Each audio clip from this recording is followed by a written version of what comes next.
दोस्तों, Hamas फलस्तीन Gaza को लेकर के पूरी दुनिया में बहस छिड़ी हुई है। एक तरफ वो इजराइल है जो लगातार इन लोगों के ऊपर बम बरसाने का काम कर रहा है और मजलूम फलस्तीनियों को कैसे शहीद कर रहा है, और एक तरफ यही इजराइल है जो ये कह रहा है कि 7 अक्टूबर को जो कुछ भी हमास द्वारा हमारे साथ किया गया वो असल में आतंकवाद था, और जो हमारे द्वारा हो रहा है वो तो बस आत्मरक्षा के लिए किया जा रहा है। पर पूरी दुनिया ये कह रही है कि आत्मरक्षा के चलते आपको सीधा सीधा जंग हमास से लड़नी थी, ना कि मजलूम फलस्तीनियों को वहां शहीद करना था, जिसको लेकर के पूरी दुनिया में बहस छिड़ी हुई है। और ऐसी ही बहस को जन्म देने का काम जो है वो चाइना द्वारा कर दिया गया है, जहां चीन ने ये खुल करके कहा है कि वो, और खासतौर पर हमास और फतह जो पॉलिटिकल ब्यूरो भी है और पॉलिटिकल तरीके से फलस्तीन के अंदर काम भी कर रहे हैं, उसके लिए इनवाइट किया है और ये कहा है कि विजिट करे, उनका डेलीगेशन आए फतह का और हमास का, और फिर इसको किस तरीके से हल किया जा सकता है उस पर चर्चा की जाए। और ऐसे समय पर बहस तेज हो गई है जब हमास को लेकर के कतर और तुर्की आपस में भिड़े हुए हैं, जहां प्रेशर बनाया जा रहा है अमेरिका द्वारा कि अगर हमास सीज फायर के लिए कोई बड़ा कदम नहीं उठाता है तो उन देशों के ऊपर प्रेशर डाल करके हमास के नेताओं को उन देशों से निकालने का काम किया जाए। और ऐसे में चीन खुल करके ये कह रहा है कि फतह हो चाहे हमास हो, वो आकर के चाइना का विजिट करें। एक बड़ी तरीके से इसमें चीन ने अपनी भूमिका अदा कर दी है और उन देशों को चेता दिया है कि भले ही अमेरिका कितना ही पॉलिटिकल प्रेशर डालने की कोशिश क्यों ना करे, आपको सही तरीके से सही फैसले लेने ही होंगे, ना कि किसी के प्रेशर में। जहां दूसरी तरफ आप साफ तौर पर देख सकते हैं कि यूरोपियन कंट्रीज, जिसमें पश्चिमी देशों में शामिल है बारबाडोस, जमैका, और जमैका ने ये खुल करके ऐलान कर दिया अपने पार्लियामेंट में कि वो फलस्तीन को एक आज़ाद स्टेट घोषित करता है, जहां फलस्तीन को पूरी तरीके से मान्यता देने का काम किया गया जमैका द्वारा। और इससे पहले पश्चिम देशों में से एक देश बारबाडोस, उसने भी यही फैसला लेकर के इन तमाम लोगों के गालों पर करारा तमाचा जड़ दिया और यह बता दिया दुनिया को कि आखिरकार जो इजराइल कर रहा है वो आतंकवाद है, और आतंकवाद की परिभाषा साफ तौर पर गाजा के अंदर देखी जा सकती है, जो कि जमैका ने एक बड़ा कदम उठाया।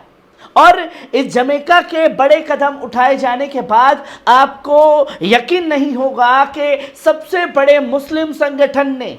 इससे भी बड़ा कदम उठा दिया है दोस्तों, क्योंकि आपके जहन में तो सिर्फ यही है कि ओआईसी जो है वो सिर्फ 57 मुस्लिम देशों का एक संगठन है और कुछ भी कहीं दुनिया भर में मुसलमानों के ऊपर जुल्म होगा तो वो उसकी निंदा पेश कर देगा।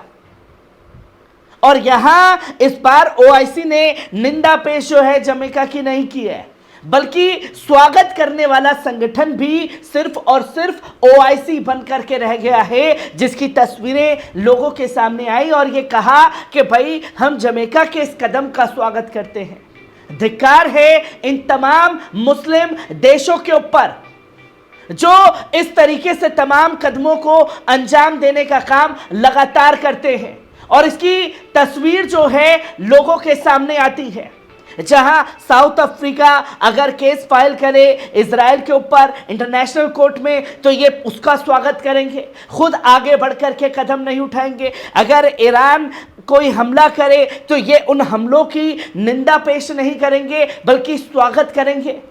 अगर आज जो कदम जमैका ने उठाया है, इन तमाम मुस्लिम देशों ने अगर फिलिस्तीन गाजा के हक में एक कदम भी उठाया होता तो यकीन मानिए जंग कब की रुक चुकी होती और इजराइल अमेरिका घुटने टेक चुका होता। जो चीजें लोगों के सामने लगातार आई हैं, जहां निंदा संगठन सिर्फ निंदा नहीं बल्कि स्वागत संगठन भी बन करके रह गया है। और ऐसे में ये चीज भी देखने वाली है कि जमैका का ये फैसला रहा और जमैका के बाद ओआईसी का बयान, और ओआईसी के बयान के बाद यूरोपियन कंट्रीज के सबसे बड़े नेता, यानी कि आप बात करें इमिल मेंक्रा की, फ्रांस के राष्ट्रपति, उन्होंने साफ तौर पर कहा है कि यूरोपियन को डाई, जो यूरोपियन है वो मर गया है, वो मरने वाला है,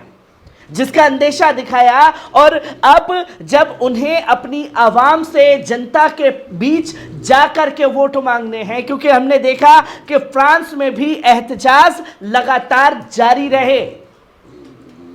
और अब जब अपनी आवाम के बीच में इमिल मेंक्रा को जाना है तो इमिल मेंक्रा जो है वो ये कहते हुए नजर आ रहे हैं कि हमें हर जगह जो है अमेरिका की नीतियों का, पॉलिसी का विरोध करना पड़ेगा, जो बहुत जरूरी हो चुका है। इसलिए यूरोपियन कंट्री अगर उनके फैसले के साथ जाता है तो बहुत जल्दी मर जाएगा। और ये कौन कह रहा है? इमिल मेंक्रा, जो खुद अपनी सेना, अपने हथियार इजराइल को देने का काम कर रहा था। ये वही इमिल मेंक्रा है जो रूस के खिलाफ यूक्रेन को हथियार और तमाम चीजें देने का काम कर रहा था। और जब ये चीजें लगातार सामने आई हैं तो अमेरिका की धमकी सीधे सीधे पाकिस्तान को दी गई है, जहां यह साफ तौर पर कहा जा रहा है अमेरिका द्वारा कि अगर आपने ईरान के साथ कोई भी समझौता किया, चाहे अपने व्यापार को लेकर के कोई समझौता किया, हथियारों को लेकर के कोई समझौता किया, तो हम आपके ऊपर बैन लगा देंगे।